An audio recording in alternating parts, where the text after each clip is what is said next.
എല്ലാ പ്രിയപ്പെട്ടവർക്കും നമസ്കാരം. മറുനാടൻ സ്പെഷ്യൽ ഇന്റർവ്യൂ റൂമിലേക്ക് സ്വാഗതം. ഇന്ന് നമ്മുടെ കൂടി ഉള്ളത് ഷാബു പ്രസാദ് ആണ്. സർ നമസ്കാരം. സർ നമുക്കറിയാം രാഹുൽ ഗാന്ധി കഴിഞ്ഞ ദിവസം പത്രമാധ്യമങ്ങളെ വിളിച്ചു വരുത്തി വലിയൊരു പ്രസ്താവന നടത്തുന്ന ഒരു സാഹചര്യം ഉണ്ടാകുന്നു. അതിൽ വളരെ വ്യക്തമായി അദ്ദേഹം കുറച്ചധികം കാര്യങ്ങൾ പവർ പോയിന്റ് പ്രസന്റേഷനിലൂടെ നടത്തുകയാണ്. ലോക്സഭാ തെരഞ്ഞെടുപ്പിൽ ബാംഗ്ലൂർ സെൻട്രലിലെ മഹാദേവ്പുര എന്ന് പറയുന്ന ഒരു അസംബ്ലി നിയോജക മണ്ഡലവുമായി ബന്ധപ്പെട്ടായിരുന്നു അദ്ദേഹത്തിന്റെ സംശയങ്ങളെല്ലാം. അതായത് 8 നിയമസഭാ മണ്ഡലങ്ങളുള്ള ഈ ലോക്സഭാ അസംബ്ലി മണ്ഡലത്തിൽ ഏറ്റവും അവസാനത്തെ അല്ലെങ്കിൽ 7 എണ്ണത്തിനും കോൺഗ്രസ് ലീഡ് ചെയ്തപ്പോൾ 8ാമത്തെ മഹാദേവ്പുരയിൽ മാത്രം 1,14,000 വോട്ടിന്റെ ഭൂരിപക്ഷത്തിൽ BJP സ്ഥാനാർത്ഥി ജയിക്കുകയാണ്. ഇത് കൃത്യമായി അവർ അഡ്രസ് ചെയ്യുന്നു, അടയാളപ്പെടുത്തുന്നു. ശേഷം തെരഞ്ഞെടുപ്പ് കമ്മീഷനിൽ നിന്നും വോട്ടർ പട്ടികയുടെ ലിസ്റ്റ് ആവശ്യപ്പെടുന്നു. തുടർന്ന് ആ വോട്ടർ പട്ടികയുടെ ലിസ്റ്റ് തെരഞ്ഞെടുപ്പ് കമ്മീഷൻ കൊടുക്കുന്നു. അത് നമുക്കറിയാം ഹാൻഡ് പ്രിന്റുകളായിട്ടാണ്. അതൊരിക്കലും തന്നെ ഏതെങ്കിലും ഇലക്ട്രോണിക് ഡിവൈസ് ഉപയോഗിച്ച് പരിശോധിക്കാൻ പറ്റുന്നതല്ല. അതുകൊണ്ട് തന്നെ അത് ഇരുന്ന് പരിശോധിച്ച് ഏകദേശം 6 മാസത്തോളം എടുത്ത് 250 കിലോയിലധികം വരുന്ന പേപ്പറുകൾ പരിശോധിച്ച് അദ്ദേഹം കണ്ടെത്തിയ കുറച്ച് കാര്യങ്ങൾ സത്യത്തിൽ രാജ്യത്തെ പല ആളുകൾക്കും സംശയം ഉദിപ്പിക്കുന്നതായിരുന്നു. അതിൽ 1,250,000 വോട്ടുകളിൽ ക്രമക്കേടുകൾ, BJP ഭൂരിപക്ഷം വന്നിട്ടുള്ള പ്രദേശങ്ങളിലാണ് ഇത്രയും ക്രമക്കേടുകൾ കാണിക്കുന്നത്. 11,965 ഡ്യൂപ്ലിക്കേറ്റ് വോട്ടുകൾ, വ്യാജവിലാസത്തിലുള്ളവർ, ഒരാൾക്ക് തന്നെ 4 ബൂത്തുകളിൽ വോട്ട് ചെയ്യാൻ പറ്റുന്ന സാഹചര്യങ്ങൾ. അപ്പോൾ ഇങ്ങനെ എന്തുകൊണ്ട് സംഭവിക്കുന്നു, അല്ലെങ്കിൽ ഇത് എന്തിന്റെ പ്രശ്നമാണ് എന്ന തെരഞ്ഞെടുപ്പ് കമ്മീഷൻ തന്നെ പറയണം എന്ന് രാഹുൽ ഗാന്ധി ആവശ്യപ്പെടുന്നു. പക്ഷേ അതിലേക്കൊന്നും ഉത്തരം എത്തുന്നില്ല. രാഹുൽ ഗാന്ധിയുടെ ചോദ്യമായി തന്നെ നിൽക്കുന്നു. എന്നാൽ സംഘപരിവാർ അല്ലെങ്കിൽ BJP അനുഭാവികൾ അല്ലെങ്കിൽ അതുമായി ബന്ധപ്പെട്ട ആളുകളൊക്കെ ഇതിനെ പഴയ അതേ ഒലപ്പടക്കമാണെന്ന രീതിയിലാണ് പറഞ്ഞു വെക്കുന്നത്. എന്താണ് ഇതിലെ യാഥാർത്ഥ്യം? തെരഞ്ഞെടുപ്പ് കമ്മീഷൻ ആണോ മൂന്നാമതും ഇന്ത്യയിൽ NDA സർക്കാരിനെ അധികാരത്തിൽ ഏൽപ്പിച്ചത് ജനങ്ങൾ നൽകിയ വോട്ടിന്റെ അടിസ്ഥാനത്തിലല്ലേ എന്നുള്ളതാണ്. നോക്കൂ മനുഷ്യ, ആദ്യം തന്നെ രാഹുൽ ഗാന്ധി പറഞ്ഞതിൻ്റെ അകത്ത് ഒരു ഫാക്ച്വൽ മിസ്റ്റേക്ക് ഉണ്ട്.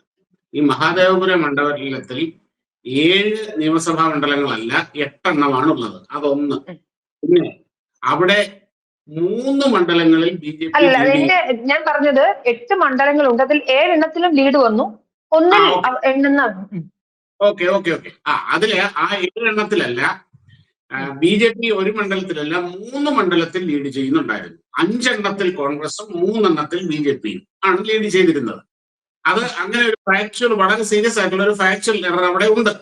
ഇനി അത് അവിടെ നിൽക്കട്ടെ, അങ്ങനെ തന്നെ നിൽക്കട്ടെ. അതായത് 7 മണ്ഡലങ്ങളിൽ കോൺഗ്രസ് ലീഡ് ചെയ്തപ്പോൾ ഒരു മണ്ഡലത്തിൽ BJP ലീഡ് ചെയ്യാൻ പാടില്ല എന്നതാണോ രാഹുൽ ഗാന്ധിയുടെ ലോജിക്ക് എങ്കിൽ ആ ലോജിക്ക് വെച്ച് തന്നെ നമുക്ക് പറയാം. ഇതേപോലെ തന്നെ മഹാരാഷ്ട്ര മണ്ഡലത്തിന്റെ പേര് ഞാൻ മറന്നുപോയി. 7 മഹാരാഷ്ട്രയിലെ ഒരു മണ്ഡലത്തില് മലഗാവ് ഉൾപ്പെടുന്ന മണ്ഡലത്തില് 7 അവിടെ ടോട്ടൽ 7 മണ്ഡലങ്ങളാണ്. അതിൽ 6ലും കോൺഗ്രസ് BJP ലീഡ് ചെയ്തപ്പോൾ ഈ മലഗാവിലെ മാത്രം ലീഡ് കൊണ്ട് കോൺഗ്രസ് അവിടെ ജയിച്ചിട്ടുണ്ട്. ഇതേ തെരഞ്ഞെടുപ്പിൽ ഇതേ ലോജിക്ക് വെച്ച് നോക്കുമ്പോൾ അതും നമ്മൾ നോക്കണമല്ലോ. ഇനി എങ്ങും പോകണ്ട. ഇപ്പൊ മനുജ ഇരിക്കുന്ന തിരുവനന്തപുരം മണ്ഡലം, ലോക്സഭാ മണ്ഡലം കഴിഞ്ഞ ലോക്സഭാ തെരഞ്ഞെടുപ്പിൽ കണ്ടതാണല്ലോ. 7 മണ്ഡലങ്ങളാണല്ലോ തിരുവനന്തപുരം ലോക്സഭാ മണ്ഡലത്തിലുള്ളത്. അതിൽ 7ൽ 6ലും ലീഡ് ചെയ്തിരുന്നത് ആരാണ് കഴിഞ്ഞ ഇലക്ഷനില്? BJP ആയിരുന്നല്ലോ ലീഡ് ചെയ്യുന്നത്. കോവളം മണ്ഡലത്തിലെ വോട്ട് കൊണ്ട് മാത്രമാണ് അവിടെ ജയിച്ചത്. ആ കോവളം മണ്ഡലം എണ്ണി തുടങ്ങുന്നത് വരെ രാജീവ് ചന്ദ്രശേഖർ 25,000 വോട്ടിന് ലീഡ് ചെയ്തിരുന്ന സ്ഥാനത്ത് കോവളം എണ്ണിക്കഴിഞ്ഞപ്പോൾ അത് 15,000 വോട്ടിന് ശശി തരൂര് ജയിക്കുന്ന അവസ്ഥ വന്നു. അപ്പം ഈ മഹാദേവപുരയുടെ ലോജിക്ക് കോവളത്തിന് ബാധകമല്ലേ? മഹാരാഷ്ട്രയിൽ ബാധകമല്ലേ? ഇങ്ങനെ ഇഷ്ടംപോലെ കാര്യങ്ങൾ ഓരോ പാർട്ടികളുടെ ശക്തി കേന്ദ്രങ്ങളിൽ അവർ പരമാവധി വോട്ട് ചെയ്യിക്കാനും അവരുടെ ആ പോളിംഗ് ശതമാനം തങ്ങളുടെ ശക്തി ഉപയോഗിക്കാൻ എല്ലാ പാർട്ടികളും ശ്രമിക്കും. ഇവിടെ കോവളം എന്ന് പറയുന്നത് ലാറ്റിൻ കാത്തലിക്കരുടെ വളരെ നിർണായക സ്വാധീനമുള്ള കോൺഗ്രസിനും UDFനും വളരെയധികം മുന്നേറ്റം ഉണ്ടാക്കാൻ സാധിക്കുന്ന മണ്ഡലമാണ്. അവിടെ അവരത് ഉണ്ടാക്കി. BJPക്ക് അത് സാധിച്ചില്ല. സ്വാഭാവികമായിട്ട് അവിടെ ആ മുന്നേറ്റത്തിന്റെ റിസൾട്ട്, അവിടെ അതിന്റെ ആ എഡ്ജ് ആർക്ക് ലഭിച്ചു? ശശി തരൂരിന് ലഭിച്ചു. കോൺഗ്രസ് ജയിച്ചു. ഈ ലോജിക്ക് എന്ന് പറയുന്നത് എല്ലായിടത്തും വേണ്ട, ഒരുപോലെ വേണ്ട സാധനമില്ല. മഹാദേവപുരയിൽ കോൺഗ്രസ് തോറ്റിടത്ത് മാത്രം പോരല്ലോ, കോൺഗ്രസ് ജയിച്ചിടത്തും ഇതേ ലോജിക്ക് ബാധകമാണല്ലോ. ഇനി മറ്റൊന്ന് മനു ഉന്നയിച്ച അടുത്ത ചോദ്യം, ഇങ്ങനെ ഡ്യൂപ്ലിക്കേഷൻ വരുന്നു, ഇങ്ങനെ കാര്യങ്ങൾ വരുന്നു, ഇതൊക്കെ എന്തുകൊണ്ടാണ്, എങ്ങനെയാണ് എന്നുള്ളത് പറയാം. നമ്മുടെ ഈ ഇലക്ട്രൽ റോള് പ്രിപ്പയർ ചെയ്യുന്നത് എങ്ങനെയാണ്? പണ്ടൊക്കെ അതെങ്ങനെയായിരുന്നു പറഞ്ഞു കഴിഞ്ഞാല് ഈ സർക്കാർ ഉദ്യോഗസ്ഥര്, അധ്യാപകര് ഒക്കെ അവരെയൊക്കെ ഈ സെൻസസ് പോലെ നിയോഗിക്കും, എന്യൂമറേഷൻ. എന്നിട്ട് അവർ വീടുകൾ തോറും കയറി ഈ വോട്ടവകാശം നേടിയ ആ പ്രായപൂർത്തിയായവരുടെ പേര് എഴുതി ആ ലിസ്റ്റ് അങ്ങനെ കൊടുത്ത് അങ്ങനെയായിരുന്നു വോട്ടേഴ്സ് ലിസ്റ്റ് ചെയ്തുകൊണ്ടിരുന്നത്, റേഷൻ കാർഡൊക്കെ പരിശോധിച്ചു. എന്റെ അമ്മയുടെ കൂടെ ഞാനൊക്കെ കുറെ നടന്നിട്ടുള്ളതാണ്, അമ്മയ്ക്ക് കൂട്ടായിട്ട് ഈ എന്യൂമറേഷൻ വേണ്ടിയിട്ട്, ഈ പ്രോസസ്സിന് വേണ്ടിയിട്ട്. ഇപ്പൊ അത് ഓൺലൈനിൽ നമുക്ക് കൊടുക്കാൻ പറ്റും, നമ്മുടെ വോട്ടർ ചേർക്കാൻ പറ്റും. ചേർത്ത് കഴിഞ്ഞാലോ ഇതിനൊരു സെൻട്രൽ ഡേറ്റാബേസുമായിട്ട് ബന്ധമില്ല. എങ്ങനെയാന്ന് വെച്ച് കഴിഞ്ഞാല് ഇപ്പം ഞാനിപ്പോ ഇരിക്കുന്നത് കോഴിക്കോടാണ്. ഈ കോഴിക്കോട് എനിക്ക് വോട്ടുണ്ട്. എനിക്ക് ഇതിനു മുമ്പ് വോട്ടുണ്ടായിരുന്നത് പന്തളത്ത്. അവിടെയും പക്ഷെ ഞാൻ ഈ നിയമപരമായി ഞാൻ ഇവിടെ ഈ കോഴിക്കോട് വോട്ട് ചേർക്കുമ്പോൾ എവിടെയാണോ എനിക്ക് നേരത്തെ വോട്ട് ഉണ്ടായിരുന്നത് ആ വോട്ട് ഞാൻ ഡിലീറ്റ് ചെയ്യണം, ഒഴിവാക്കണം. അത് ഞാൻ തന്നെ മാനുവലായിട്ട് ചെയ്യണം. പക്ഷേ ഇത് പലരും ചെയ്യില്ല. ആ സമയത്ത് ഒരു ഇലക്ഷന് വന്ന സമയത്ത് എനിക്ക് പന്തളത്ത് വോട്ടുണ്ടായിരുന്നു, കോഴിക്കോട് വോട്ടുണ്ടായിരുന്നു. പിന്നീട് അത് മാറ്റി. അത് കഴിഞ്ഞ് ഞാൻ ഇനിയിപ്പം നാളെ തിരുവനന്തപുരത്തിന് വരികയാണ്. അവിടെയും എനിക്കൊരു വാടകയ്ക്ക് വീടെടുത്ത് കഴിഞ്ഞാൽ എനിക്ക് അവിടെ ഒരു അഡ്രസ്സായി, എനിക്ക് ഡോക്യുമെന്റ് ഉണ്ട്, ഞാൻ അവിടെ വോട്ട് ചേർക്കുന്നു. ഞാൻ ഈ കോഴിക്കോട് ഒന്ന് ഡിലീറ്റ് ചെയ്തില്ലെങ്കിൽ എനിക്ക് ഈ കോഴിക്കോട് വോട്ടുണ്ടാവും, തിരുവനന്തപുരത്ത് വോട്ട്. നാളെ അവിടുന്ന് ഞാൻ ട്രാൻസ്ഫർ ആയി തമിഴ്നാട്ടിലെ ട്രിച്ചിയിലേക്ക് പോയി, അവിടെയും ഞാൻ വോട്ട് ചേർക്കും. അപ്പോൾ എനിക്ക് കോഴിക്കോട് വോട്ടുണ്ടാവും, തിരുവനന്തപുരത്ത് വോട്ടുണ്ടാവും, ട്രിച്ചിയിൽ വോട്ടുണ്ടാവും. ഇങ്ങനെയാണ് ഇത്. നമ്മുടെ ഒരു വലിയ പോരായ്മയാണ്, നമ്മുടെ ഒരു ഡ്രോബാക്ക് ഈ ഇലക്ഷൻ പ്രോസസ്സിന്റെ ഈ ഇലക്ട്രൽ കാര്യം. 100 കോടിക്കടുത്താണെന്നേ നമ്മുടെ വോട്ടർമാരുടെ എണ്ണം എന്ന് പറയുന്നത്. 100 കോടി ആലോചിച്ച് നോക്ക്. ലോകത്തിലെ മറ്റ് ജനാധിപത്യ രാജ്യങ്ങള് എല്ലാം കൂടെ ചേർത്ത് വെച്ചാലും ഇത്രയും ജനസംഖ്യ പോലും ഉണ്ടാവും. അത്ര വലിയ ഒരു ഹ്യൂജ് ഡേറ്റയാണ്. ഇങ്ങനെ ഇപ്പം ഈ ഇവിടൊക്കെ ഈ രാഹുൽ ഗാന്ധി ഉന്നയിച്ച ഈ ഒരു മുറിയിൽ ഒറ്റ മുറിയിലെ 80 വോട്ടർമാർ, അങ്ങനെ ഇതൊക്കെ സത്യമായിരിക്കും. അതിന്റെ അതിന്റെ ഉടമസ്ഥൻ പറഞ്ഞു. കാര്യം അവിടെ വരുന്നവർ പറഞ്ഞു കഴിഞ്ഞാൽ ഈ ബംഗാളിലും ബീഹാറിൽ നിന്നും ഒക്കെ ജോലിക്ക് വരുന്ന അന്യ സംസ്ഥാന തൊഴിലാളികളാണ്.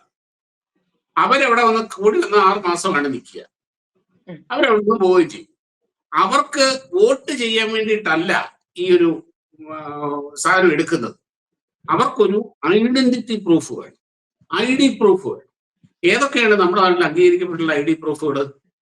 അത് ഒന്ന് ഇലക്ഷൻ ഐഡി, മറ്റൊന്ന് ആധാർ, മറ്റൊന്ന് പാന്, മറ്റൊന്ന് ഡ്രൈവിംഗ് ലൈസൻസ്, മറ്റൊന്ന് പാസ്പോർട്ട്. ഈ 5 എണ്ണമാണല്ലോ ഉള്ളത്. ഇതില് നമുക്ക് തോന്നുന്ന പോലെ ആധാർ എടുക്കാൻ പറ്റുമോ? തോന്നുന്ന പോലെ പാൻ എടുക്കാൻ, ചെല്ലുന്നിടത്തൊക്കെ പാൻ എടുക്കാൻ പറ്റുമോ? പാസ്പോർട്ട് എടുക്കാൻ പറ്റുമോ? ഡ്രൈവിംഗ് ലൈസൻസ് എടുക്കാൻ പറ്റുമോ? ആകെ പറ്റുന്ന വളരെ ഈസി ആയിട്ട് നമുക്ക് ഇപ്പോഴത്തെ സിസ്റ്റത്തിന്റെ പഴുതുകൾ ഉപയോഗിച്ചുകൊണ്ട് എടുക്കാൻ പറ്റുന്ന ഓതന്റിക് ആയിട്ടുള്ള ഒരു ID പ്രൂഫ് എന്ന് പറയുന്നത് ഇലക്ഷൻ ID ആണ്. എടുക്കാൻ പറ്റും. അങ്ങനെ ഇവരിങ്ങനെ എടുക്കും. അവര് 6 മാസം കഴിയുമ്പോൾ അവരവരുടെ പാട്ടിന് പോകും, വേറെ എവിടെയെങ്കിലും പോകും, അടുത്ത ആൾക്കാർ വരും. ഇത് ഫലത്തിൽ ഇതെല്ലാം ഒരു അഡ്രസ് ആയിരിക്കും. അതേപോലെ തന്നെ അച്ഛന്റെ പേരിന്റെ സ്ഥാനത്ത് ABCDEFGH, മറ്റേത് അങ്ങനെ വീട്ടുപേരിന്റെ സ്ഥാനത്ത്. ഇതൊക്കെ നമ്മുടെ ഈ സിസ്റ്റത്തിന്റെ പ്രശ്നമാണെന്നേ. എന്തെങ്കിലും അവിടെ അടിച്ചാൽ മതി, എന്തെങ്കിലും അടിച്ചാൽ മതി. ഇങ്ങനെ ആയിരക്കണക്കിന് ലക്ഷക്കണക്കിന് വോട്ടുകൾ ഈ പറഞ്ഞ പോലെ ലിസ്റ്റിലുണ്ട്. ഏകദേശം അനൗദ്യോഗിക കണക്കനുസരിച്ച് നമ്മുടെ വോട്ടേഴ്സ് ലിസ്റ്റില് ഒരു 5 മുതൽ 10% വരെ ഈ രീതിയിലുള്ള വോട്ടുകൾ ഉണ്ട്. ഈ രീതിയിലുള്ള ഉണ്ട്. പിന്നൊന്ന്, ഈ മരിച്ചുപോയവര്, സ്ഥലത്തില്ലാത്തവര്, ഇവരെയൊക്കെ എങ്ങനെയാണ് ഡിലീറ്റ് ചെയ്യേണ്ടത്? അത് മരിച്ചുപോയവർക്ക് ഇറങ്ങി വന്ന് ചെയ്യാൻ കഴിയില്ലല്ലോ. അതിന് ബന്ധപ്പെട്ടവർ അത് അവരെ അറിയിച്ചിട്ട് അവരത് പരിശോധിച്ചിട്ട് ചെയ്യണം. ഉം. ഇങ്ങനെയൊക്കെയുള്ള ഒരുപാട്, അതായത് ഇപ്പോഴും ഈ ഇലക്ട്രൽ റോൾ പ്രിപ്പറേഷന്റെ ആ പ്രോസസ്സിന്റെ ഒരു 80-90% നടക്കുന്നത് മാനുവൽ ആയിട്ടാണ്. ഇതിന് ഇത് ഇത് ഇതാണ് ഇതിന്റെ ഏറ്റവും വലിയ പഴുത് എന്ന് പറയുന്നത്. ഇതാണ് ഇവിടുത്തെ പ്രശ്നം. ഇതിന് എന്താണ് ഒരു പരിഹാരം എന്ന് പറയുന്നത്? ആ പരിഹാരം നിർദ്ദേശിക്കുമ്പം ഈ കിടന്ന് ബഹളം ഉണ്ടാക്കുന്നവർ അതിനേക്കാൾ ഉച്ചത്തിൽ വാൾ ഉയർത്തി വരും. ഒറ്റ മാർഗമേ ഉള്ളൂ, ഇത് ആധാറുമായി ബന്ധിപ്പിക്കും. ഇപ്പം എന്റെ ആധാറുമായിട്ട് ഒരു ഇത് ബന്ധിപ്പിച്ചു കഴിഞ്ഞ് പക്ഷേ ഒരു പ്രധാനപ്പെട്ട ഒരു കാര്യമില്ലേ, അതായത് ഇതേ കാര്യം, ഇതേ ലോജിക്ക് ബീഹാറിൽ എന്തുകൊണ്ടാണ് ഇലക്ഷൻ കമ്മീഷൻ അംഗീകരിക്കാത്തതെന്നൊരു ചോദ്യം അപ്പോ വരില്ലേ? 65 ലക്ഷം പേരെയാണ് വോട്ടേഴ്സ് ഐഡിയിൽ നിന്നും ലിസ്റ്റിൽ നിന്നും പുറത്താക്കിയിരിക്കുന്നത്. അവിടെ ജനന സർട്ടിഫിക്കറ്റ്, ജാതി സർട്ടിഫിക്കറ്റ് ആണ് വേണ്ടി വരുന്നത് എന്നൊരു സാങ്കേതികത്വമാണ് പറഞ്ഞ് ഒഴിവാക്കുന്നത്. അതെന്തുകൊണ്ടാണ് അങ്ങനെയാണെങ്കിൽ? നല്ല ചോദ്യമാണ്. അതായത് ഇവരിന്ന് ഏറ്റവും ശക്തമായി എതിർക്കുന്ന ഒരു കാര്യമാണ് ബീഹാറിൽ ഇപ്പോൾ നടക്കുന്ന സ്പെഷ്യൽ ഇന്റൻസീവ് റിവ്യൂ എന്ന് പറയുന്നത്, തീവ്ര പരിശോധന. ഈ തീവ്ര പരിശോധനയിലൂടെ എന്താണ് ഉദ്ദേശിക്കുന്നത്?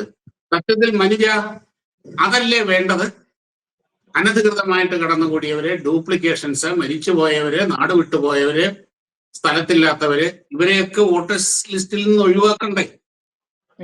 ആ ഒഴിവാക്കേണ്ട പ്രോസസ് അതാണ്. ഇവിടെ ഈ SIR എന്ന് പറയുന്ന പ്രോസസ്സ്, പ്രത്യേകിച്ച് ബീഹാർ, നമ്മുടെ ആസാം, കൂടുതൽ ഈ ബംഗ്ലാദേശ് ഇമിഗ്രൻസ് ഒരുപാടുള്ള ആ മേഖലകളില് എത്രയോ കാലമായി, പതിറ്റാണ്ടുകളായിട്ട് നടക്കുന്ന കാര്യമാണത്. സത്യത്തിൽ അത് രാജ്യം മുഴുവനും ചെയ്യേണ്ടതാണെന്നാണ് എന്റെ അഭിപ്രായം. വേണ്ടതല്ലേ? അത് ചെയ്യാത്തത് കൊണ്ടാണ് ഈ രാഹുൽ ഗാന്ധി പറഞ്ഞ പോലെ ഇങ്ങനെയുള്ള പ്രശ്നങ്ങൾ ഇവിടെ ഉണ്ടാവുന്നത്. അതുപോലെ തന്നെ ഇതിനെ ആധാരമായിട്ട് ബന്ധിപ്പിച്ചു കഴിഞ്ഞാൽ അതിന്റെ ഗുണം എന്താണ്? ഇപ്പൊ ഞാൻ മുമ്പേ പറഞ്ഞ പോലെ തന്നെ ഞാനിപ്പോ കോഴിക്കോട് ഇരിക്കുന്നു. ഞാൻ കോഴിക്കോട് നിന്നു, ഞാൻ തിരുവനന്തപുരത്ത് വന്ന് അവിടെ ഒരു വാടക എടുത്ത് ഞാൻ അവിടെ താമസിക്കുന്നു.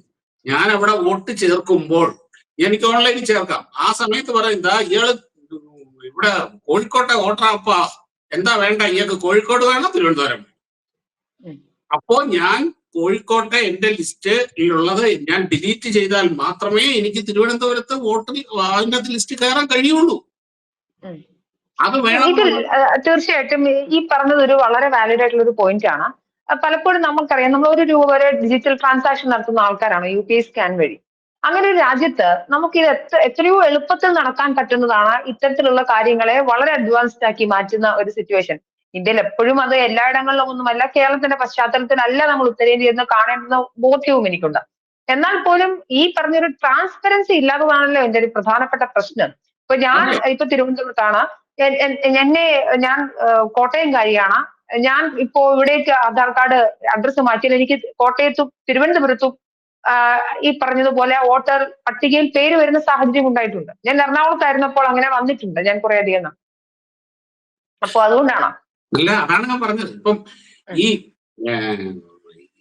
വോട്ടേഴ്സ് ലിസ്റ്റിനെ ആധാറുമായി ബന്ധിപ്പിക്കണം എന്ന നിലപാട് കേന്ദ്ര ഗവൺമെന്റും ഇലക്ഷൻ കമ്മീഷനും എടുത്തപ്പോൾ ആരാണ് മനുജ ഇതിനെ ഏറ്റവും ശക്തമായി എതിർത്തത്?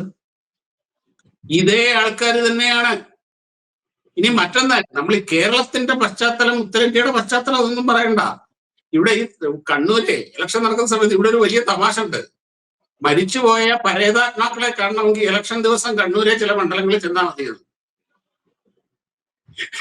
മരിച്ചുപോയവരൊക്കെ ഇവിടെ വോട്ട് ചെയ്യുന്നുണ്ട്. കേരളം അതിന് ഒട്ടും മോശമൊന്നുമല്ല. ഇപ്പം BJPയുടെ സംസ്ഥാന ജനറൽ സെക്രട്ടറി കഴിഞ്ഞ ദിവസം നടത്തിയ പത്രസമ്മേളനത്തിൽ അത് പറയുന്നുണ്ട്. തിരുവനന്തപുരത്ത് മാത്രം 5 ലക്ഷം വോട്ടിന്റെ ക്രമക്കേട് അദ്ദേഹം ചൂണ്ടിക്കാണിച്ചിട്ടുണ്ട്. ഉണ്ട്. കാര്യം ഈ പഴുതുകൾ ഇതിന്റെ അകത്ത് കിടക്കുന്നുണ്ട്. എന്റെ അഭിപ്രായത്തിൽ ഇപ്പോ ഈ രാഹുൽ ഗാന്ധി ചെയ്തത്, ഈ പൊട്ടിച്ച അത് സംഭവം അതൊരു നനഞ്ഞ പടക്കമായെങ്കിലും പക്ഷെ അത് നന്നായി എന്ന് തന്നെയാണ്. കാര്യം ഈ വോട്ടേഴ്സ് ലിസ്റ്റ് ശുദ്ധീകരിക്കാൻ ഇത് വോട്ടേഴ്സ് ലിസ്റ്റ് ആധാറുമായി ലിങ്ക് ചെയ്യണം എന്ന ആ നിലപാടിന് കൂടുതൽ പിന്തുണയേറി വരികയാണ്. മിക്കവാറും ഇനി നാളെ ആരെങ്കിലും കോടതിയിൽ പോകും, സുപ്രീം കോടതി ഇലക്ഷൻ കമ്മീഷനെ വലിച്ചു വാരി എടുക്കും. നിങ്ങൾ ഇവിടെ ഇത്രയും ഈ ഡിജിറ്റൽ ലോകത്ത് ഈ 21-ാം നൂറ്റാണ്ടിൽ നിങ്ങൾ എന്ത് നോക്കിക്കൊണ്ടിരിക്കുകയാണ്, എന്താണ് ഇത് ചെയ്യാത്തത് എന്ന് സുപ്രീം കോടതി എന്ന് ചോദിച്ചു കിട്ടിയാൽ മതി, പിന്നെ കഴിഞ്ഞു. ഇപ്പം അത് ബ്ലോക്ക് ചെയ്തിരിക്കുന്നത് ഇതേ സുപ്രീം കോടതി തന്നെയാണ്. കാര്യം ഇപ്പം നമുക്ക് വേണമെങ്കിൽ ആധാർ ഇത് ലിങ്ക് ചെയ്യാം, പക്ഷെ അത് വോളണ്ടറി ആണ്. നമുക്ക് വേണമെങ്കിൽ ചെയ്യാം, പക്ഷെ മാൻഡേറ്ററി അല്ല. എന്നാൽ ഈ സംഭവം മാൻഡേറ്ററി ആകുന്ന നിമിഷം ഈ സംഭവം കഴിഞ്ഞ് അത് പൂർത്തിയാകുന്നതോടുകൂടി ഈ വ്യാജ വോട്ടർമാർ, അഡ്രസ് ഇല്ലാത്ത വോട്ടർമാർ, ഡ്യൂപ്ലിക്കേറ്റ് വോട്ടർമാർ, ഈ പരിപാടി അവിടെ ആ നിമിഷം നിൽക്കും. മനുഷ്യ ആ നിമിഷം നിൽക്കും. ആ സമയത്താണ് മനസ്സിലാവുന്നു. ഇതിലെ സാങ്കേതിക വിദ്യ എനിക്ക് നമ്മൾ പറഞ്ഞു. ഇനി രാഹുൽ ഗാന്ധിയുടെ പ്രധാനപ്പെട്ട ആരോപണങ്ങളൊന്നാണ്, നേരത്തെ അദ്ദേഹം ഇപ്പോഴാണ് ഈ വോട്ടർ പട്ടികയുമേ വരുന്നത്. നേരത്തെ നമുക്കറിയാം വോട്ടിംഗ് മെഷീനുമായി ബന്ധപ്പെട്ടായിരുന്നു അദ്ദേഹത്തിന്റെ പ്രധാനപ്പെട്ട ആരോപണം. എനിക്ക് 2ാം ക്ലാസ് വിഷയത്തിൽ എക്സ്പേർട്ട് കൂടിയാണ്. ഈ ഇലക്ഷൻ കമ്മീഷനെ വലിയൊരു സംശയത്തിന്റെ നിഴലിൽ കൊണ്ടുവന്നിട്ട്, അതായത് ഇന്ത്യയിലെ 64 ലക്ഷം വോട്ടേഴ്സ് ആണ് ഇന്ത്യയിലെ 140 കോടി വരുന്ന ജനങ്ങളുടെ ആര് ഞങ്ങളെ ഭരിക്കണം എന്ന് തീരുമാനിക്കുന്നത്. ആ തീരുമാനം എടുക്കുന്നത് ജനങ്ങളല്ല, തെരഞ്ഞെടുപ്പ് കമ്മീഷൻ ഇന്ത്യ ഭരിക്കുന്ന NDA സർക്കാരിന് അല്ലെങ്കിൽ BJPയുടെ ചട്ടുകമായി മാറി എന്നുള്ളതാണ് പ്രധാനപ്പെട്ട ആരോപണം. അങ്ങനെ വരുമ്പോൾ അദ്ദേഹം ആദ്യം ഉന്നയിച്ചിരുന്നത് ഈ വോട്ടിംഗ് മെഷീനിൽ ക്രമക്കേടുകൾ വരുത്താൻ സാധിക്കുമെന്നതായിരുന്നു. അതിലെന്തെങ്കിലും സാങ്കേതികത്വമുണ്ടോ, അല്ലെങ്കിൽ ആ പറയുന്നതിന് എന്തെങ്കിലും കാര്യമുണ്ടോ? ഞാൻ പറയാം. ഇപ്പം അത് തന്നെ ഈ ഇലക്ഷൻ കമ്മീഷന്റെ കാര്യം ഒന്ന് ആദ്യം പറഞ്ഞിട്ട് ഞാൻ മറ്റേ മെഷീനിലേക്ക് വരാം. തീർച്ചയായിട്ടും. ഇലക്ഷൻ കമ്മീഷൻ എന്ന് പറയുന്ന സ്ഥാപനം, ഭരണഘടനാ സ്ഥാപനം നിലവിൽ വരുന്നത് 1980-ൽ. ഇക്കണ്ട കാലത്തിനുള്ളിൽ 25 ഇലക്ഷൻ കമ്മീഷണർമാർ ഇവിടെ വന്നു പോയിട്ടുണ്ട്. ഇത്രയും കാലം ഈ ഇലക്ഷൻ കമ്മീഷണർമാരെ നിയമിച്ചുകൊണ്ടിരുന്നത് ആരായിരുന്നു? കേന്ദ്ര ഗവൺമെന്റ്. കേന്ദ്ര ഗവൺമെന്റിന്റെ ശുപാർശ പ്രകാരം പ്രസിഡന്റ് ആയിരുന്നു അവരെ നിയോഗിക്കുന്നത്. ഇപ്പോഴും അങ്ങനെ തന്നെയാണ്. ഇവിടെ BJP അതിദയനീയമായി പരാജയപ്പെട്ട ഇലക്ഷനുകളാണ് ഈ അടുത്ത കാലം വരെ ഉണ്ടായത്.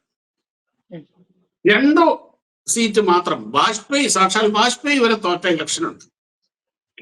ഈ കഴിഞ്ഞ ദിവസം മീഡിയ ഒന്നിലൊക്കെ പലയിടത്തും വരുന്ന ഒരു ചർച്ചയുടെ ഒരു പൊതു സ്വഭാവമുണ്ട്. ഇപ്പോഴാണല്ലോ ഈ ഇലക്ഷൻ കമ്മീഷനെ പറ്റി പരാതികൾ വരുന്നത്, ഇത്രയും കാലം ഉണ്ടായിരുന്നില്ലല്ലോ. ഒരു വലിയ ചോദ്യമാണത്. ശരിയാണ്. മനുഷ്യ ആരാണ് ഈ പരാതി ഉന്നയിക്കേണ്ടത്?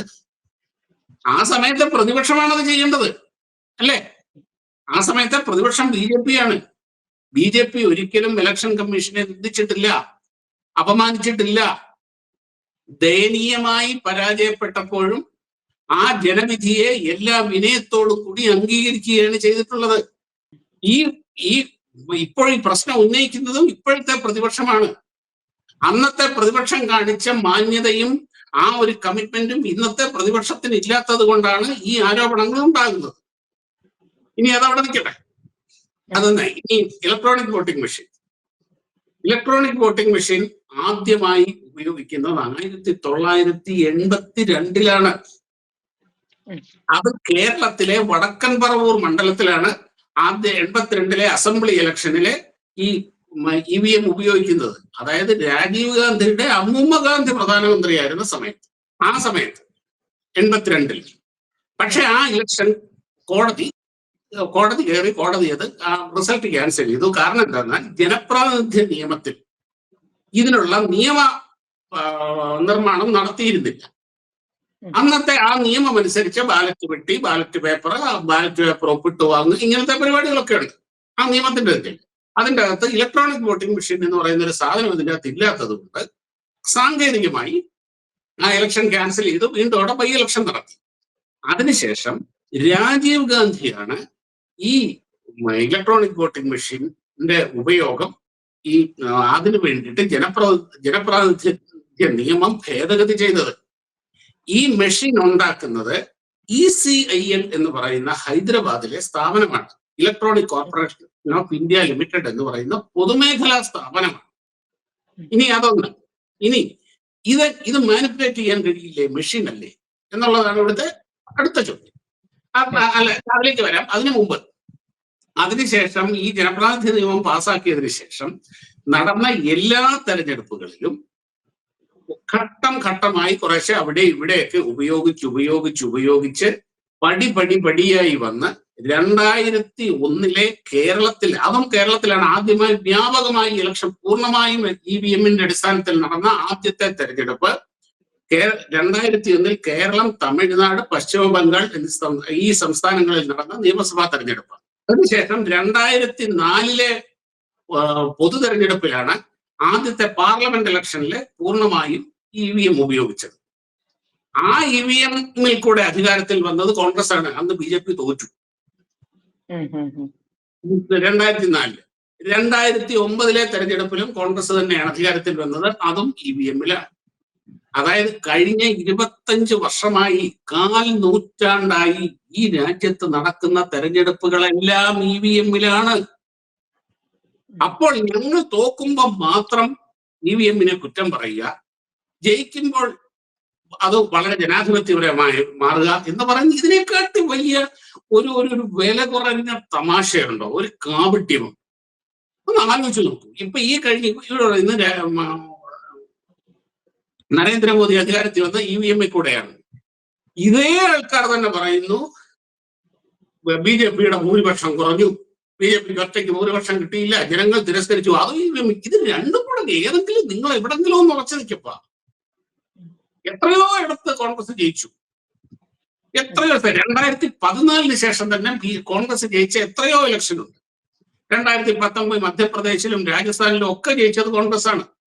ഇപ്പൊ കർണാടക ജയിച്ച കോൺഗ്രസ് ആണ്, ഹിമാചൽ പ്രദേശിൽ ജയിച്ചത് കോൺഗ്രസ് ആണ്, ഈ കേരളത്തിൽ നടന്ന ബൈ ഇലക്ഷനിലെല്ലാം ജയിച്ചത് കോൺഗ്രസ് ആണ്. ഇതെല്ലാം EVM കൂടെ അല്ലേ നടന്നത്? അപ്പൊ എങ്ങനെയാണ് രാജ്യത്ത് 25ഓളം മണ്ഡലങ്ങളിലാണ്, ലോക്സഭാ മണ്ഡലങ്ങളിലാണ് രാഹുൽ ഗാന്ധി പറയുന്നത്, ആരോപണം ഉന്നയിക്കുന്നത്? ഞാൻ പറഞ്ഞത് ഈ ആരോപണം ഉന്നയിക്കാൻ ആർക്കും പറ്റുമല്ലോ. ഇപ്പൊ വേറൊരു കാര്യം കൂടെ ഉണ്ട്. നമ്മുടെ നാട്ടിൽ വ്യവസ്ഥാപിതമായ, ഞാൻ EVM-ന്റെ ടെക്നിക്കിലേക്ക് വരാം, ഈ വ്യവസ്ഥാപിതമായ ഒരു നിയമമുണ്ട്. ചില കാര്യങ്ങളില്ലേ, പരാതി ഉണ്ടെങ്കിൽ അത് വ്യവസ്ഥാപിതമായ രീതിയിൽ അത് കൈകാര്യം ചെയ്യണം. ഞാൻ പത്രസമ്മേളനത്തിൽ പറഞ്ഞു, ഞാനൊരു തുറന്ന പുസ്തകമാണ്, ഞാൻ പാർലമെന്റിൽ ഇതിട്ടുണ്ട്, ആ തെളിവുകൾ ഞാൻ തന്നിട്ടുണ്ട്, വേണം നിങ്ങൾ എടുത്തോ. ഇതല്ലല്ലോ അതിന്റെ രീതി എന്ന് പറയുന്നത്. അപ്പൊ അതിൻ്റെതായ രീതി ഈ നിയമങ്ങളും ഉണ്ടാക്കിയത് കോൺഗ്രസിന്റെ കാലത്താ. 10 വർഷം മുമ്പ് വരെ ഈ രാജ്യം ഭരിച്ചിരുന്ന കോൺഗ്രസ് അല്ലേ. അപ്പോ അവർ കോടതിയിൽ പോകണം, അതിൻ്റെതായ രീതിയിൽ പരാതി കൊടുക്കണം. ഇവർ ചെയ്തിട്ടുണ്ടല്ലോ. റഫാലിന് വേണ്ടിയിട്ട് പരാതി കോടതിയിൽ പോയി, EVM-നെതിരെ പരാതി പോയി, അവസാനം അവിടുന്ന് ചവിട്ടി പുറത്താക്കി.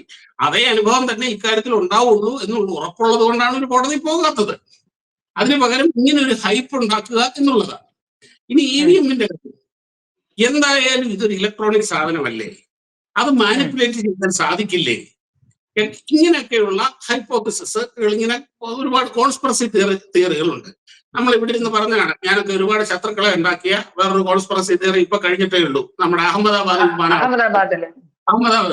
എന്തായാലും വിമാനമല്ലേ, അവർക്ക് അവിടെ ഇരുന്ന് കില്ലർ സ്വിച്ച് വെച്ച് ഓപ്പറേറ്റ് ചെയ്യാൻ കഴിയില്ലേ, ഹാക്ക് ചെയ്യാൻ കഴിയില്ലേ, മറ്റതല്ലേ മറിച്ചതല്ലേ, അതുപോലെ തന്നെയുള്ളൂ ഇത്. ഇനി എന്താണെന്ന് വെച്ചാൽ പറയാം. ഇത് ശരിയാണ്, ഇതിൻ്റെ അകത്ത് സോഫ്റ്റ്വെയർ ഉണ്ട്. ഈ സോഫ്റ്റ്വെയർ എങ്ങനെയാണ് ഇതിൻ്റെ അകത്ത് ഉൾപ്പെടുത്തുന്നത്?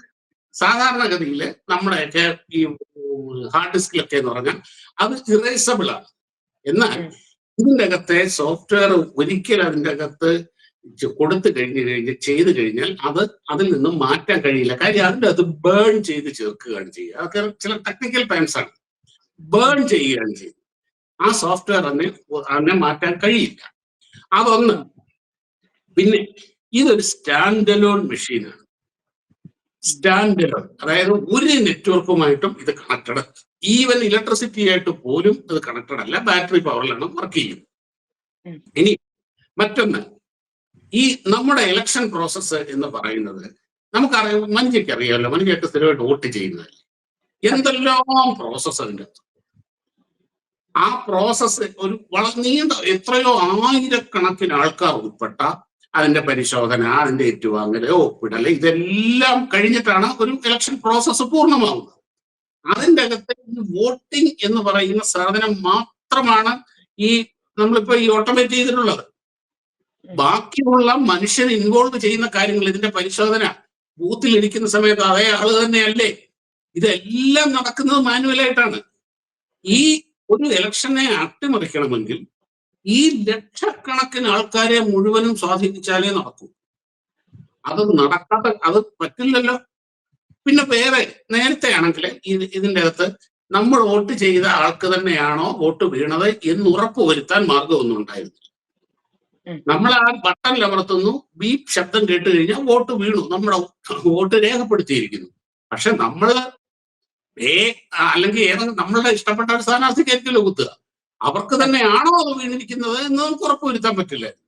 എന്നാൽ ഇപ്പൊ അതുകൊണ്ട് വിവിപാറ്റ് ഉണ്ട്, നമുക്കത് കാണാം. ഇനി ഞാൻ വോട്ട് ചെയ്ത ആൾക്കല്ല ആ കടലാസ് അതിൻ്റെ അകത്ത് വന്നിരിക്കുന്നതെന്ന് ഉണ്ടെങ്കിൽ എനിക്കത് ചാലഞ്ച് ചെയ്യാം. ഞാൻ ചാലഞ്ച് ചെയ്തത് എന്റെ ഭാഗത്താണ് പ്രശ്നം എന്നുണ്ടെങ്കിൽ ഞാൻ ജയിലിൽ പോകും, അത് വേറെ. ഞാൻ പറഞ്ഞത് കള്ളമാണെന്നുള്ളത്. അത് മാത്രവുമല്ല, എത്ര ശതമാനം, 5% മറ്റോ ആണെന്ന് തോന്നുന്നു, ഈ വിവിപാറ്റും റാൻഡമായിട്ട് എണ്ണണം നിയമമുണ്ട്. ഒരിടത്ത് ഇത്ര ബൂത്ത്, ആ ബൂത്ത് ടോട്ടൽ ബൂത്തിന്റെ 10%, 5% എത്രയെന്ന് എനിക്കറിയില്ല, അത്രയും ബൂത്ത് ഈ വിവിപാറ്റ് ഇപ്പൊ ഒരു സ്ഥാനാർത്ഥിക്ക് കിട്ടിയിരിക്കുന്ന വോട്ട് 7000. ആ 7000 തന്നെ വിവിപാറ്റും ഉണ്ടോ എന്നുള്ളത് റാൻഡമായിട്ടാണ് അത് സെലക്ട് ചെയ്യുന്നത്. ഇന്ന ഒരു പ്രത്യേക ബൂത്തുകളല്ല. ഇത്രയും കാര്യങ്ങള് ഈ മുഴുവൻ സിസ്റ്റത്തിനെയും മാനിപ്പുലേറ്റ്, ഈ ഇൻസ്ട്രുമെന്റിനെ മാത്രമല്ല, ഇങ്ങനെയുള്ള മുഴുവൻ സിസ്റ്റം, എൻറ്റയർ സിസ്റ്റം, ലക്ഷക്കണക്കിന് ആൾക്കാർ ഉൾപ്പെടുന്ന ഈ സിസ്റ്റത്തിനെ മുഴുവൻ മാനിപ്പുലേറ്റ് ചെയ്താൽ മാത്രം സാധിക്കുന്ന കാര്യമാണ്. എന്നാൽ പോലും അതിനൊരു ശതമാനം പോലും താഴെ ഉള്ള സാധ്യതയുണ്ട്. ഇനി ഒരു കാര്യം ഞാൻ പറയട്ടെ, നമ്മുടെ ബാങ്കിൽ കിടക്കുന്ന പണം, നമ്മുടെയൊക്കെ വീടിന്റെ ആധാരം, രേഖകൾ, രാജ്യരക്ഷ, ഇതെല്ലാം ഡിജിറ്റലൈസ്ഡ് ആണ്. ഇന്ന് നമ്മൾ ജീവിക്കുന്നത് തന്നെ ഒരു ഡിജിറ്റൽ ലോകത്താണ്. ഡിജിറ്റലൈസേഷൻ ഇല്ലെങ്കിൽ ഇന്ന് നമുക്ക് ജീവിതമില്ല. നമ്മുടെ എന്താണ്, പ്രാണവായു പോലെ പ്രധാനമായ സാധനമാണിത്. അപ്പൊ നമ്മുടെ ജീവിതം തന്നെ ഡിജിറ്റലൈസ് ചെയ്ത് വലിയ നെറ്റ്വർക്കിന്റെ ഭാഗമായിട്ട് കിടക്കുകയാണ്. ഇത് ഒരു നെറ്റ്വർക്കുമായിട്ടും ബന്ധമില്ലാത്ത, മാക്സിമം എല്ലാ അർത്ഥത്തിലും ഫുൾ പ്രൂഫ് ആയിട്ടുള്ള സിസ്റ്റമാണിത്. ഇനിയിപ്പോ ഈ ഇലക്ഷൻ ഇത് വേണ്ട എന്ന് പറയുന്നവർ 25 വർഷം, അപ്പൊ ഇത്രയും കാലത്തെ ഇലക്ഷനും BJP കൊണ്ടുവന്ന ഏർപ്പാടല്ലല്ലോ ഇത്. അപ്പം ഇത് പഴയ കാലത്തേക്ക് തിരിച്ചു പോകണം എന്ന് പറയുന്ന നിങ്ങൾ, നമുക്ക് ATM വേണ്ടെന്ന് വെക്കുവോ? എന്താ ഉറപ്പ്? ATM വേണ്ട, ഒന്നും വേണ്ട, ATM വേണ്ട, നെറ്റ് ബാങ്കിങ് വേണ്ട, ട്രെയിനിലെ റിസർവേഷൻ, ഓൺലൈൻ റിസർവേഷൻ വേണ്ട, അതിൻ്റെ അകത്ത് എന്തെങ്കിലും നടന്നുകൂടെ? ഇപ്പൊ നമ്മുടെ പേരിൽ ഏതെങ്കിലും ഒരു തീവ്രവാദി ബുക്ക് ചെയ്ത് കഴിഞ്ഞാൽ നാളെ ഞാൻ തൂങ്ങൂല. ഇങ്ങനൊക്കെ എനിക്ക് ചിന്തിച്ചൂടെ? എന്തൊക്കെയാ സാധ്യത? ഇല്ലാതില്ല. ഈ കോൺസ്പിറസി തിയറീസ് തീർക്കാൻ അതും കൂടെ നോക്കണമല്ലോ. എന്റെ ബാങ്കിൽ കിടക്കുന്ന പണം ഏതെങ്കിലും ഒരു തീവ്രവാദി സംഘടനയുടെ അക്കൗണ്ടിലേക്ക് അറിയാതെ മാറിപ്പോയാൽ ഞാൻ ഉത്തരം പറയേണ്ടി വരില്ലേ? ഞാൻ ജയിലിൽ പോകേണ്ടി വരില്ലേ? ഇങ്ങനെയൊക്കെ ചിന്തിച്ചാൽ നമ്മൾ എവിടെ ചെന്ന് നിൽക്കും മനുജ? ഇനി ഇതെല്ലാം വേണ്ട നോക്കുകയാണ്. ഈ ടെക്നോളജിയെ ഭയന്ന് നിങ്ങൾ ഓടാൻ തുടങ്ങിയാൽ നിങ്ങൾ അത് ശിലായുഗത്തിലെ ഗുഹാമനുഷ്യരുടെ അവസ്ഥയിൽ എത്തി നിൽക്കും. കാലാകാലങ്ങളിൽ വരുന്ന ടെക്നോളജി നമ്മൾ അഡോപ്റ്റ് ചെയ്തേ പറ്റുള്ളൂ. ഞാൻ പറയുന്ന അതുമല്ല, ഇങ്ങനൊന്നും പോരാ. ഇത് നെറ്റ്വർക്കുമായിട്ട് കണക്ട് ചെയ്യണം, സോൾ പ്രൂഫ് ആവണം.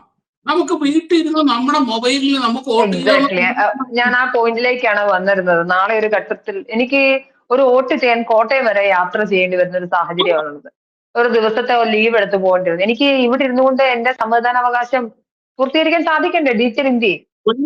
അങ്ങനെ തന്നെ വേണം. ഇപ്പം ഡൽഹിയിലുള്ള മനുജയുടെ സുഹൃത്തിന് ഒരു 100 രൂപ അയക്കാൻ മനുജയുടെ മൊബൈൽ മതി.